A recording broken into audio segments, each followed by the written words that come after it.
हो मंजिल से प्यार तो रास्ते हजार। ये बात साबित हुई आज रावलपिंडी में, जहां पुलिस के सड़कों पर नाके धरे रह गए और शेख साहब की सवारी गलियों में फर्राटे भरती कमेटी चौक पर जा निकली। रहनुमा को अपने दरमियान देखकर कारकुनान में करंट दौड़ गया।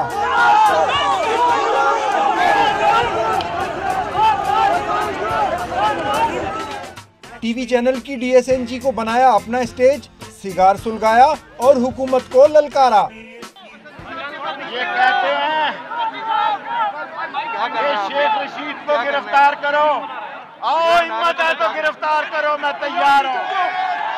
फरजंदे रावलपिंडी की ये गरज चमक जारी थी कि सुबह से तैनात पुलिस के चाको चौबंद दस्तों ने मौजूदगी का एहसास दिलाया। खिताब खत्म हुआ तो इंतहाई बर्क रफ्तारी से दौड़ते हुए ये जा और वो जा, पुलिस और इंतजामिया मुंह देखती रह गई।